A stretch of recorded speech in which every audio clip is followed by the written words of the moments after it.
Hi, my friends. So I just got off a webinar where a couple of guys I've been following for many, many years talked about Social Security tax planning and tax planning, generally speaking. And I hope you all were able to attend that. I gave you the link. And to be perfectly honest, I was disappointed in the webinar. It seemed more of a sales pitch for the software than anything. I'm gonna have to think twice before I jump on these Advisor Perspectives webinar anymore because they never they always go into Q&A, but I don't know where the Q's come from because I ask and they never answer my questions. It's just the whole thing. I was disappointed, but I was incredulous at what these guys were saying about asset location. I didn't get it, man. So, I mean, I got what they're saying. I just couldn't disagree more. Is weird to me. So let me share with you what asset location means on the construct of financial planning. I also didn't like their focus on the Vanguard and Morningstar studies, how you can add, a financial advisor can add 0.5% to 3%. What's called advisor alpha. I've always been dismayed by that. And the reason they can add that is because there'll be behavioral coaching, there'll be rebalancing.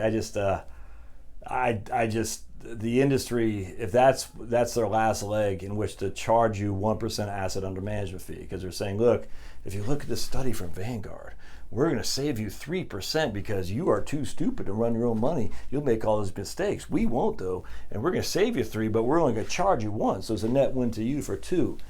How that is allowed to, I hope no one's using that as a sales pitch. That's. I'm telling you, man, the old days of just some guy with a mutual fund exchange and the brokers who got, he puts you in American funds, 5 years goes back and he wants to put you now in Putnam and he gets basically, he's churning your accounts. I'd kill for those days as opposed to what we're getting now, because now these guys are holding themselves out as fiduciaries and they're looking at Vanguard studies and Morningstar. Everyone knows Vanguard and Morningstar, and we got these studies showing you that it's okay to pay me 1% because I'm going to net 3% a year for you. Just look at Vanguard. I'm just like, the whole thing is. Anyway, I was disappointed. But anyway, all right, so let's go into this. Asset location is quite simple. If you think about it, it's just where you put your assets from a most tax efficient way. And we got taxable accounts, and I go over this quite thoroughly in my course, by the way, retirement. It's in I'll put a link in the show notes if you want the course. It's $250, a 30-day guarantee. So if you don't like it, you can tell me there's pounds saying you actually don't have to tell me anything. I'll never know. But you get your money back. You got 30 days, and then after that, you don't get a refund. But man, I go over this a lot more in detail on my retirement income school course, or I can't remember what I called it, but retirement income school.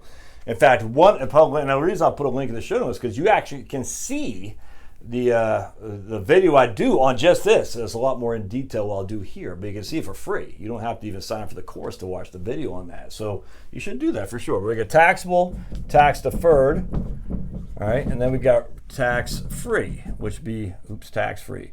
Roth. Now you can say annuities here. I'm not using annuities. You can say life insurance cash value here. I'm not using that.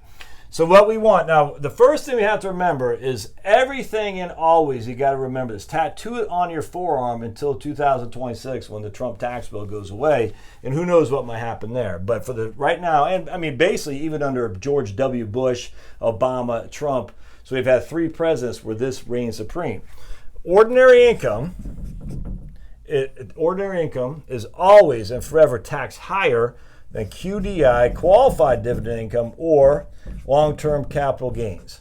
Every single place, ordinary income is taxed higher than QDI or long-term capital gain. That's not debatable.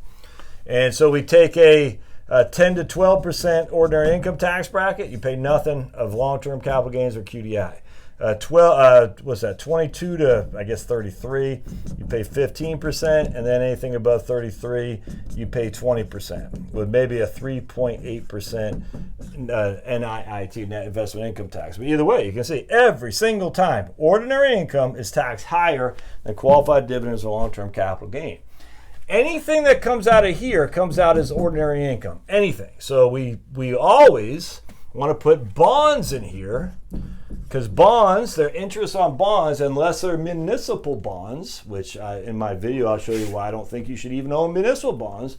Municipal bonds are still subject to provisional income when it comes to taxation of Social Security. They're still subject to Maggie when it comes to Maggie when it comes to the IRMA tax on Medicare. Again, watch that video. You can see a little bit more detail. But bonds are always OI, so they always come out as OI. Bonds do. Now, if it's in a tax-deferred account, it always comes out as OI anyway. It doesn't matter. Anything that's in here comes out as OI. Stocks, if they're in here, come out most likely as this, unless you have a short-term capital gain or non-qualified dividend. Most people have qualified dividends, so they're just buying S&P 500. So stocks come out as QDI or LTCG. All right, so remember that. Bond, anything in here comes out as ordinary income. Anything out of here comes out either as ordinary income or QDI. So what we're doing is we're saying we want to make sure that we put our stocks in the account which can come out as QDI or LTCG, because we want to make sure we're taking advantage of the tax code, for heaven's sake. Now if we put, let's do this. Let's move stocks here and bonds here. And again, we're just going to say taxable bonds for the time being. Municipal bonds are actually even worse, but we'll just use taxable bonds. So we got stocks and bonds. Oops. This video in it. Gotta make that dry. Oops, or maybe it's my pen. Oh man, I just had a new pen too. So let's get my other one. Got two pens. We got bonds. There we go. That ugly brown and that real ugly, they're gonna blue, I guess. So bonds come out as OI. Now stocks, because they're in this account, come out as OI too, or as well. So now we have OI squared. Doesn't make sense. Where before we had OI plus QDI.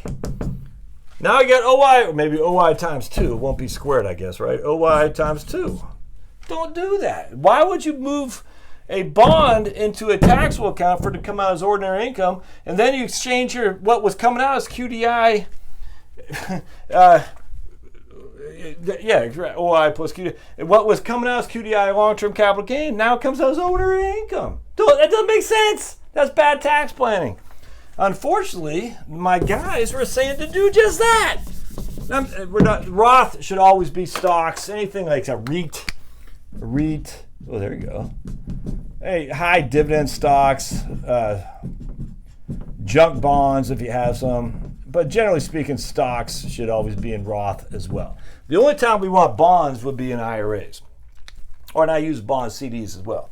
So these guys are saying because bonds are yielding so low, you should put bonds in here. Because you basically, even though it's coming out as OI, you're hardly making anything as interest.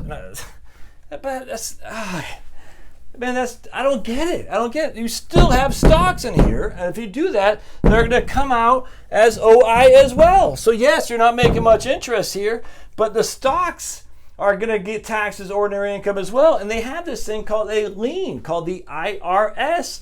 So you are taking all the risk, right? 100% of the risk. But you're only getting 70% or so. When you factor in state, we even say 80%. I don't care, but you only get 80% of the reward because the IRS has a lien on you. This is what you are paying in taxes. 100% of the risk, 80% of the reward. If it's over here, you're taking 100% of the risk and you're getting 100% of the reward. Other than a small potato, ordinary income and qualified dividends and long-term capital gain. Now, if it's a risk and it goes down, you get 100% of the loss, you get to write that off. Here, if it's coming from this account, you don't get to write that off if the market goes down. There's no loss in an IRA because it went in tax deferred anyway. Or you got a tax write-off putting the money in there. So here you get all the reward, probably not all the reward, but you get pretty doggone close. And in fact, if you do it correctly, where there is no capital gains and very, very, very limited dividends, which you can make tax-free if you're in a 10 to 12% tax bracket, 100% of the risk, 100% of the reward. And if you leave it to your heirs, 100% of the risk, 100% of the reward to the heirs. No taxes whatsoever. That's not the case here. So you're taking 100% of the risk on this side, and we're not even talking Social Security taxes, which, again, I do in that other video, but it just, so you're taking 100% of the risk, you're getting 80% of the reward, right? But on top of that is increasing, if the markets go up, it's increasing the amount of taxation that your portfolio is given to you. The more growth, the more taxes, the more growth here, more Social Security taxes you pay. More IRMA, that's the Medicare potential for taxes or increases on premiums in Part B and Part D. It's the weirdest thing. I don't care if this is paying you 0% interest. The bond should always be here. It's the weirdest thing at all. So because don't forget, if you do this right, you don't pay, if the stocks are here, you can pay it with no income tax at all. None. Like VBK, that's what I own. There's hardly any dividends. There's no long-term capital gains simply because of the way the ETF is set up. It's nuts to me. So I'm sitting here thinking, why are you saying this? Just because this is zero, you're not making any interest for it to be taxed? Well, no. But this is still going to be taxed. Big time as ordinary income. You don't get a deduction if the market goes, you don't get any write-off if the market goes down, no capital loss carry forwards, no capital loss to offset income. You're still going to pay 100% risk, but only 80% of the reward because the market goes up. You still have to take distributions out to pay tax on it, RMD time. On top of that, the more the market grows, the more Social Security tax you have to pay. It frustrates me to no end. I don't understand I don't get it. I just don't get it. So anyway, again, this is the third time, as I said this already, it's the third time I've done this video because both times I was getting too flabbergasted. Flummoxed, frustrated, FFF, flabbergasted, flummoxed, frustrated.